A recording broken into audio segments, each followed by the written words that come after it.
इसी तरह के वीडियो पाने के लिए एंड जीके क्यूज के लिए सब्सक्राइब करें एंड सपोर्ट करें। नमस्कार, स्वागत है आपका वर्मा कोचिंग जेएससी ईआरटी में। आज लेकर हाजिर हैं क्लास 9 का साइंस चैप्टर नंबर 4 परमाणु की संरचना। आपको बताते चले कि पहले 3 वीडियो के क्वेश्चन का आंसर आप हमारे प्लेलिस्ट के माध्यम से देख सकते हैं। और बताते चले आपको कि पाठ के बीच में जो प्रश्न दिए हुए हैं उसका क्वेश्चन आंसर अगर आप चाहते हैं तो आप हमारे चैनल को सब्सक्राइब करना ना भूलें और हमें कमेंट करें कि उसका भी क्वेश्चन आंसर चाहिए, तो हम वीडियो बना के अपलोड करने में सक्षम हो पाएँ। आपके लिए इतना मेहनत करते हैं तो एक लाइक ज़रूर करें। आइए शुरू करते हैं आज का पहला क्वेश्चन कि इलेक्ट्रॉन, प्रोटॉन और न्यूट्रॉन के गुणों की तुलना कीजिए। तो आइए देखते हैं इसका आंसर। पहले गुण इलेक्ट्रॉन, प्रोटॉन और न्यूट्रॉन तीनों का। इलेक्ट्रॉन ऋणात्मक आवेश होता है और प्रोटॉन धनात्मक आवेश होता है और न्यूट्रॉन कोई आवेश नहीं होता है। ठीक है, ये इसका गुण है, संकेत है। अब इसका आवेश देखते हैं। संकेत ऊपर में दिया हुआ है, आप देख सकते हैं -1 और इसका +1 pp। ठीक है, इसका द्रव्यमान देखते हैं 3 नंबर। प्रोटॉन के द्रव्यमान का 1/2000 गुण होता है और इसका प्रोटॉन का 1 इकाई द्रव्यमान होता है। 1 इकाई द्रव्यमान होता है न्यूट्रॉन का। क्वेश्चन नंबर 2 है कि जे थॉमसन के परमाणु मॉडल की क्या सीमाएं हैं। तो इसका आंसर है कि दूसरे वैज्ञानिकों द्वारा किए गए प्रयोगों के परिणामों को जे थॉमसन के मॉडल के द्वारा समझाया नहीं जा सकता था। तीसरा क्वेश्चन है कि रदरफोर्ड के परमाणु मॉडल की क्या सीमाएं हैं। तो इसका आंसर है कि रदरफोर्ड के अनुसार इलेक्ट्रॉन नाभिक के चारों ओर वर्तुलाकार मार्ग में चक्कर लगाते हैं, परंतु वर्तुलाकार मार्ग के चक्रण करते हुए इलेक्ट्रॉन का स्थायी हो पाना संभावित नहीं है, क्योंकि कोई भी आवेशित कण गोलाकार कक्ष में त्वरित होगा। त्वरण के दौरान आवेशित कणों से ऊर्जा का विकिरण होगा। इस प्रकार अस्थायी कक्ष में घूमता हुआ इलेक्ट्रॉन अपनी ऊर्जा विकिरित करेगा और नाभिकीय से टकरा जाएगा। इस प्रकार परमाणु स्थिर होता है। हम जानते हैं कि परमाणु अस्थायी होते हैं। चौथा क्वेश्चन है बोर के परमाणु मॉडल की व्याख्या कीजिए। इसका आंसर देखते हैं। बोर के अनुसार इलेक्ट्रॉन केवल कुछ निश्चित कक्षाओं में ही चक्कर लगा सकते हैं, जिन्हें इलेक्ट्रॉन की विविक्त कक्षा कहते हैं। जब इलेक्ट्रॉन इस विविक्त कक्षा में चक्कर लगाते हैं तो उनकी ऊर्जा का विकिरण नहीं होता है। ये कक्षाएं KLMN या संख्याओं 1 2 3 4 के द्वारा लिखी जाती है। जैसे चित्र बना हुआ है, आप देख सकते हैं चित्र को, और ये चित्र आप बना लीजिएगा। ठीक है, पांचवा क्वेश्चन देखते हैं कि इस अध्याय में दिए गए परमाणु मॉडल की तुलना कीजिए। तो पहले देखते हैं जे थॉमसन के मॉडल। तो जे थॉमसन के मॉडल के अनुसार किसी भी परमाणु में इलेक्ट्रॉन की संख्या प्रोटॉन की संख्या के बराबर होती है। इसी कारण धनात्मक आवेश ऋणात्मक आवेशों में से तुलना रहता है और परमाणु वैद्युत रूप से उदासीन होता है। एक मॉडल के अनुसार परमाणु का संपूर्ण द्रव्यमान धन आवेशित कणों के रूप में एक गोले के रूप में होता है। इनके बीच बीच में ऋण आवेशित कण धंसे होते हैं। अब देखते हैं ये जे थॉमसन के अनुसार हुआ। अब देखते हैं रदरफोर्ड परमाणु का मॉडल। तो रदरफोर्ड के परमाणु मॉडल के अनुसार परमाणु का केंद्र धनावेशित होता है, जिसे नाभिक कहा जाता है। एक परमाणु का लगभग संपूर्ण द्रव्यमान नाभिक में होता है। इलेक्ट्रॉन नाभिक के चारों ओर वर्तुलाकार मार्ग में चक्कर लगाते हैं और नाभिक का आकार परमाणु के आकार की तुलना में काफ़ी कम होता है। अब बोर का परमाणु मॉडल देखते हैं। बोर के अनुसार इलेक्ट्रॉन केवल कुछ निश्चित कक्षाओं में ही चक्कर लगा सकते हैं, जिन्हें इलेक्ट्रॉन की विविक्त कक्ष कहते हैं। दूसरा स्टेप, जब इलेक्ट्रॉन इस विविक्त कक्ष में चक्कर लगाते हैं तो उनकी ऊर्जा का विकिरण नहीं होता है। तीसरा स्टेप, ये कक्षाएं या कोश KLMN या संख्या जैसे 1 2 3 4 के द्वारा दिखाई जाती है। क्लियर है। छठा क्वेश्चन देखते हैं कि पहले 18 तत्वों के विभिन्न कक्षों में इलेक्ट्रॉन वितरण के नियम को लिखिए। तो इसका आंसर है कि पहले 18 तत्वों के विभिन्न कक्षों में इलेक्ट्रॉन वितरण के नियम। पहला, किसी भी कक्षा में अधिकतम 2n² इलेक्ट्रॉन भरे जा सकते हैं, जहां n कक्षा की संख्या है। जैसे पहली कक्षा यानी n = 1 में कुल इलेक्ट्रॉन 2 × 1 का स्क्वायर बराबर 2। दूसरी कक्षा में n = 2 में कुल इलेक्ट्रॉन 2 का पावर 2 × 2 का स्क्वायर यानी 8।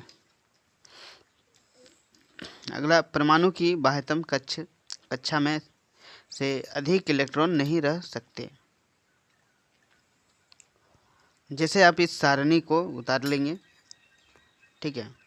तत्व का नाम दिया गया है, प्रतीक दिया है, परमाणु की संख्या दिया, प्रोटॉन की संख्या दिया, न्यूट्रॉन की संख्या दिया है, इलेक्ट्रॉन की संख्या दिया है, इलेक्ट्रॉनों का वितरण KLMN संयोगकर्ता सब दिया हुआ है। इस टेबल को आप ध्यान से उतार लेंगे, ठीक है।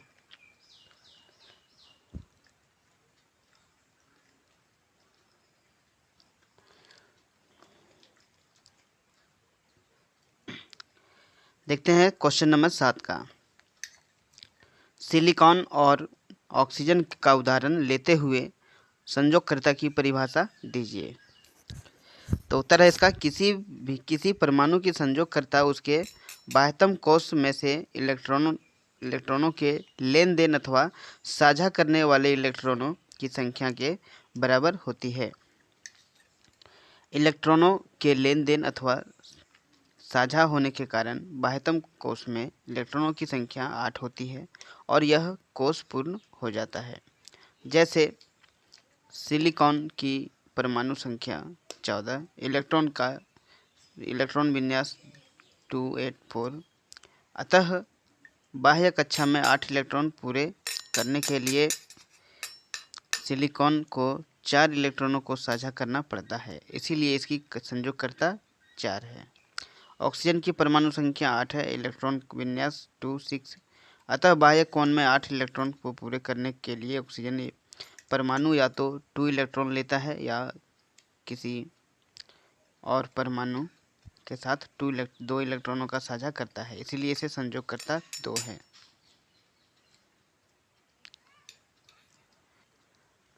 क्वेश्चन नंबर 8 देखते हैं कि उदाहरण के साथ व्याख्या कीजिए। परमाणु संख्या, द्रव्यमान संख्या, समस्थानिक और समभारिक समस्थानिक के कोई 2 उपयोग लिखिए। तो उत्तर है इसका, परमाणु की संख्या किसी परमाणु में उपस्थित प्रोटॉन की कुल उसकी परिणाम परमाणु संख्या कहलाती है। जैसे Br की परमाणु संख्या 35 है और तथा ऑक्सीजन की परमाणु संख्या 8 है, इसकी संख्या 8 है, ठीक है। द्रव्यमान देख सकते हैं, द्रव्यमान संख्या वो परमाणु संख्या होगा। किसी भी परमाणु में उपस्थित ऑक्सीजन और न्यूट्रॉन की कुल संख्या का कुल योग उसकी द्रव्यमान संख्या कहलाती है। जैसे Br 35 की द्रव्यमान संख्या 79 है तथा इसकी 16 है।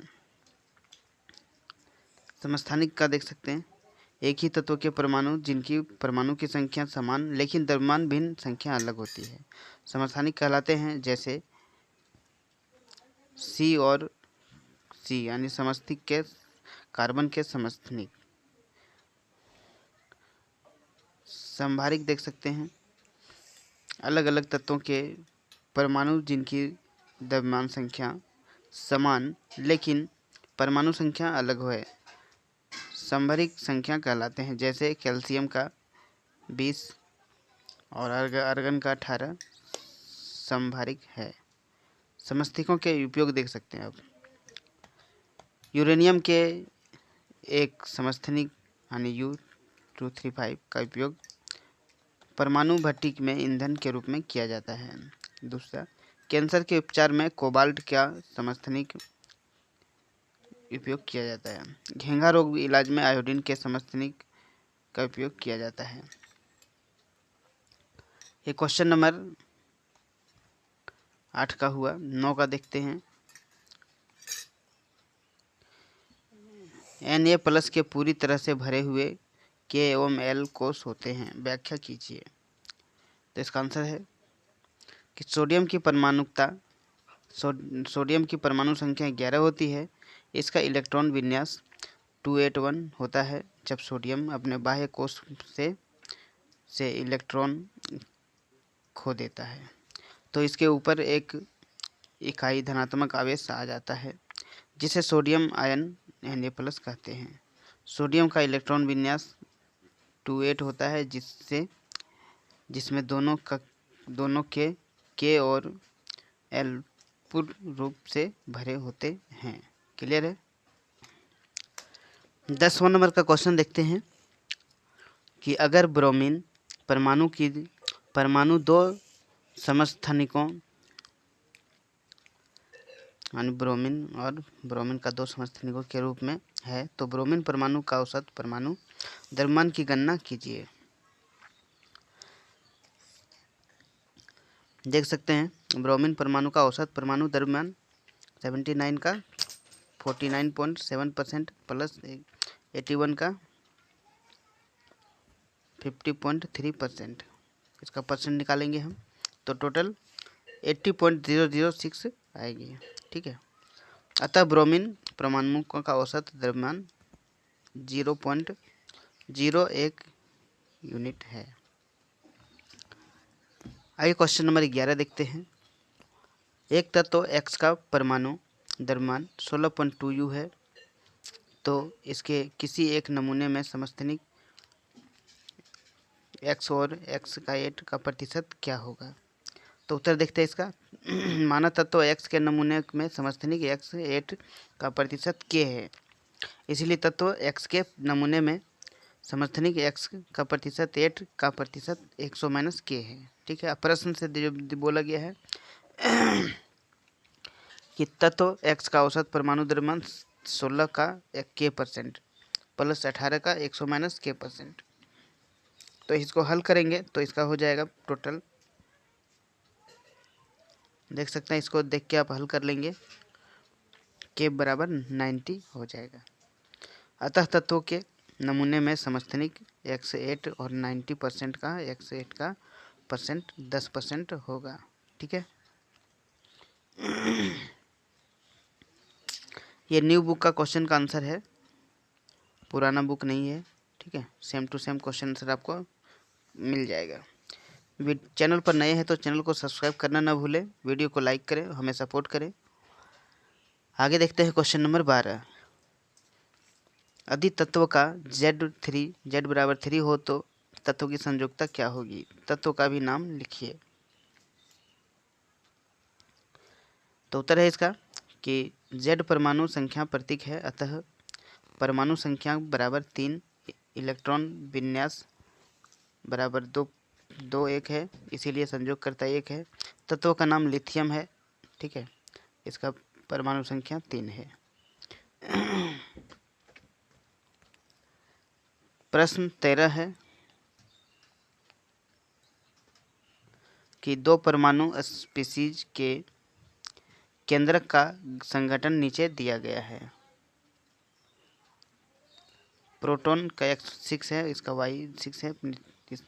न्यूट्रॉन का 6 है, Y इसका न्यूट्रॉन का Y 8 है।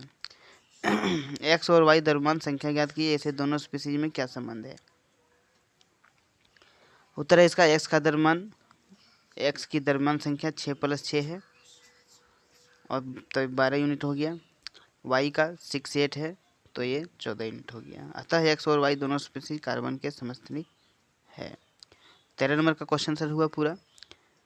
आगे देखते हैं 14 नंबर का।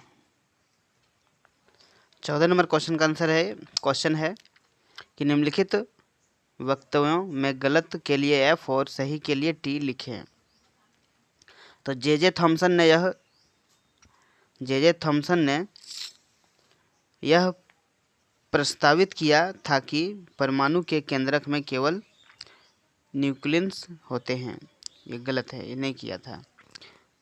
दूसरा है, एक इलेक्ट्रॉन और प्रोटॉन मिलकर न्यूट्रॉन का निर्माण करते हैं, इसलिए यह अनावेशित होता है। नहीं, ये भी नहीं होता है, ये भी गलत है आपका। सी है, इलेक्ट्रॉन का द्रव्यमान प्रोटॉन से लगभग 1/200 1/2000 गुना होता है। ये सही है, ये हमने पहले भी पढ़ा है। चौथा है, आयोडीन के समस्थि का इस्तेमाल टिक्चर आयोडीन बनाने में होता है, इसका उपयोग दवा के रूप में होता है। सही है। अब देखते हैं कि 15 नंबर,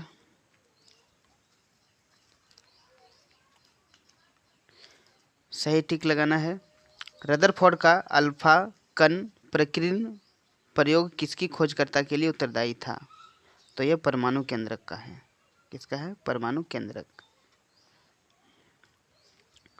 अगला है 16वां नंबर कि एक तत्व के समस्थानिक में होते हैं तो क्या होते हैं? समान भौतिक गुण, भिन्न रासायनिक गुण, न्यूट्रॉन की अलग अलग संख्या, भिन्न परमाणु की अलग अलग संख्या। तो इसका आंसर हो जाएगा न्यूट्रॉन की अलग अलग संख्या। ठीक है। 17 नंबर देखते हैं। Cl यानी आयन में संयोग करता इलेक्ट्रॉन की संख्या है तो कितना है? तो 16 है, 18 है, 17 है, 8 है, तो ये 17 है। ठीक है, तो उत्तर होगा इसका 17। मतलब उत्तर का 17 का उत्तर है 8। ठीक है। 18 नंबर है, सोडियम का सही इलेक्ट्रॉनिक विन्यास निम्न में कौन सा है? 28 218 821 281। तो इसका आंसर है 281 यानी डी नंबर आंसर सही है आपका। ठीक है। क्वेश्चन 19 है, सारणी को पूरा कीजिए। परमाणु की संख्या दिया है, द्रव्यमान की संख्या दिया है, न्यूट्रॉन की संख्या, प्रोटॉन की संख्या, इलेक्ट्रॉन की संख्या और परमाणु संख्या। ठीक है। तो इस टेबल को भरने के लिए आप यहाँ से देख के भर सकते हैं। अगर हमारा वीडियो आपको पसंद आए तो कृपया लाइक ज़रूर करें, हमें सपोर्ट करें। चैनल पर नए हैं तो चैनल को सब्सक्राइब करना न भूलें और बेल आइकन को प्रेस करें ताकि हमारे द्वारा अपलोड किया गया हर एक वीडियो सबसे पहले आपके पास पहुँचे। वीडियो में अंत तक बने रहने के लिए आपका बहुत बहुत धन्यवाद।